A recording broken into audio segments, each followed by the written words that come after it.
안녕하십니까. 2024년 3월 6일 수요일 김경국 TV 시작하겠습니다.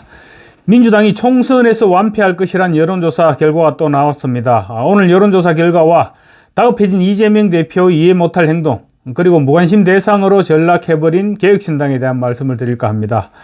민주당은 아마 김어준이 하는 여론조사 꽃 이외의 여론조사는 보기가 싫어지지 않을까 이런 생각이 듭니다. 민주당의 공천파동 여파가 민주당의 생각보다는 훨씬 심각하게 전개되고 있습니다. 민주당은 공천이 끝나면 다시 윤석열 정권 심판론으로 이슈가 옮겨 붙을 것이다. 그렇게 되면 다시 여론은 정상으로 돌아갈 것이다. 이렇게 주장해왔습니다. 그런데 상황은 그렇지 못한 것으로 지금 나타나고 있습니다. 윤석열 대통령의 국정 운영 지지율은 계속 치솟아서 40%대를 넘어서면서 더 이상은 정권 심판론이 탄력을 받지 못하게 되었습니다. 대신 민주당의 공천 심판론이 판세를 휩쓸고 있습니다. 최근 여론조사에서는 민주당이 앞서는 조사는 사실 거의 없죠. 거의 모든 여론조사에서 국민의힘이 앞서고 있고, 또 절반 이상의 조사에서는 오차 범위를 넘어서서 국민의힘이 앞서고 있습니다. 민주당의 이재명 사천 파동에 대한 심판론이 여론에 반영된 것입니다. 다급해진 민주당이 최고위원회의에서 좌파 언론에서 실시한 여론조사 결과를 장황하게 설명하는 일까지 발생했습니다.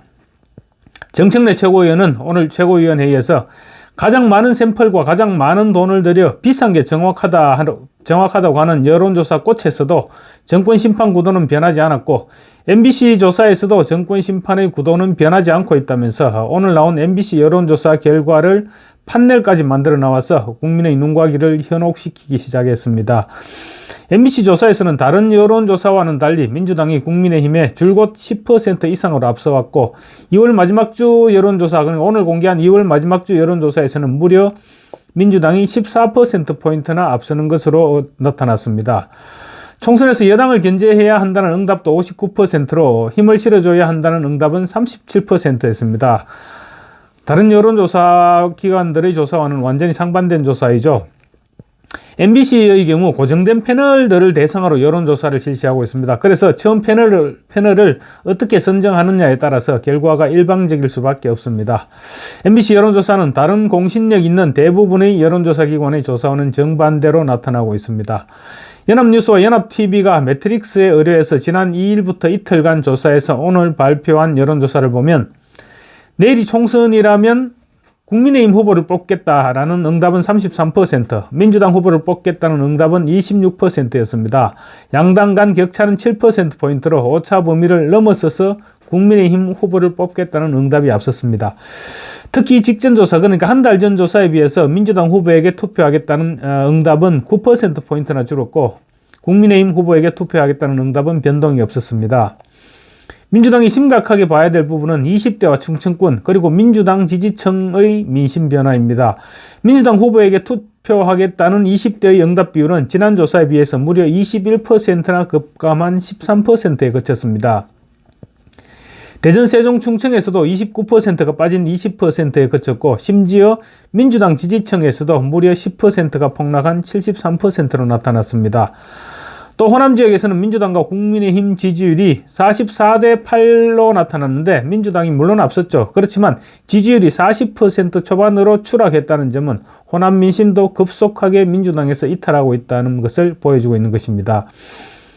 민주당이 압도적인 우위를 보여왔던 인천, 경기 지역에서도 30%대 31%로 민주당이 불과 1%포인트 앞서는 것으로 나타났습니다. 민주당은 더 충격을 받았을 것입니다. 심지어 이재명 대표가 오늘 최고위원회의에서 자신의 지역구 인천 계양을에서 경쟁하고 있는 국민의힘 원희룡 후보를 직격하는 웃지 못할 상황이 발생했는데, 아마 지역구 민심이 이처럼 심상치 않다 이렇게 판단한 것으로 보입니다. 이 대표는 오늘 회의에서 원전 장관이 양평고속도로를 갑자기 대통령의 처갓땅 근처로 확 바꿔버렸다. 인천에서는 GTX 노선도 휘지 않을까 걱정한다. 이렇게 비꼬았습니다. 가짜뉴스입니다. 양평고속도로 노선 변경과 관련해서 이런저런 시비가 있어서 조사를 실시했지만 아직 어떤 결론도 내리지 못하고 있는 상황입니다. 그런데 이 대표는 이처럼 잘못된 근거를 내세우면서 국민의힘은 국가 권력을 사적으로 남용한 의혹이 있는 후보를 단수로 과감하게 추천했다라고 비난했습니다. 이 대표가 무리를 해가면서까지 최고위원회의에서조차 원희룡 후보를 공격하고 나선 것은 원 후보의 활발한 지역구 활동에 위협을 느끼고 있다는 방증이 아니겠느냐, 이런 분석이 가능할 것 같습니다. 국토부 장관을 역임한 원 후보는 35년도 지난 5층 아파트에 언제까지 살아야 하느냐라는 한 지역구 네티즌의 글에서 착안해서 어제 저녁 계양을 관내 재건축 재개발 단지 전체 연석회의를 열어서 민원 해결 방안을 논의했습니다. 회의 참석자들은 과다한 분담금, 이중 고도 제한, 행정 절차 지연 등의 문제를 신속히 해결해 줄 것을 요구했고, 원 후보는 국토교통부 장관 시절 전국적인 재건축 및 재개발을 활성화하고 구역 지정, 기본 계획 등에 걸리는 시간을 획기적으로 단축했다라면서 해결 방안을 제시해서 환호를 받았습니다. 아마 이 대표에도 보고가 들어갔겠죠. 원 후보는 또 재정비 촉진지구 지정을 통해서 기반시설 설치 재정 지원, 용적률 규제 완화 등 인센티브를 적극 활용하는 한편 동시에 도심 복합사업, 통합개발 등을 추진할 것이라고 계획을 밝혔습니다. 이 대표 입장에서는 굉장히 부담스럽고 껄끄러운 경쟁자를 만났고 급기야 최고위원회의에서까지 경쟁자를 거론하게 된 것입니다.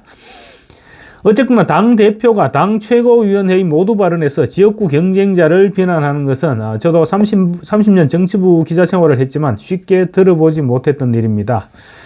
다시 여론조사 얘기로 넘어가면 공천은 어느 당이 더 잘하고 있느냐, 이런 질문에 국민의힘이 34%, 민주당은 23%로 나타났습니다. 비례대표 정당 투표 의향조사에서는 국민의힘 위성정당인 국민의 미래가 28%, 민주당을 포함한 야권 위성정당인 민주개혁진보연합이 14%를 각각 기록했고, 그래서 지역구 후보 투표 의향조사보다 격차가 더 큰 것으로 나타났습니다. 조국 신당에 투표하겠다는 응답은 13%에 달해서 민주당과 비슷한 수준을 보였습니다. 차기 대통령 후보 지지도에서는 33% 대 30%로 국민의힘 한동훈 위원장이 민주당 이재명 대표를 앞섰습니다. 윤석열 대통령의 국정 운영 지지도는 긍정평가가 지난달 대비 5%포인트 급증한 39%, 부정평가는 3%포인트 감소한 56%를 기록했습니다. 긍정평가는 지난해 5월 이후 최대치입니다. 이번 여론조사에서 재밌는 대목이 있습니다. 이준석의 개혁신당 지지율입니다. 김종인 인재영입위원장을 영입하고 이준석 대표와 양향자 의원 등이 반도체 벨트를 구성하겠다면서 경기도 화성에 출마를 선언했죠. 이 같은 이벤트를 꾸몄지만 유권자들은 냉랭한 반응을 보였습니다. 개혁신당의 정당 지지도는 불과 2%에 머물렀고 비례대표 정당 투표 의향조사에서도 가까스로 3%의 턱걸이를 했습니다. 이제 이준석의 개혁신당은 완전히 잊혀져가는 무관심당으로 전락하고 있습니다. 감사합니다.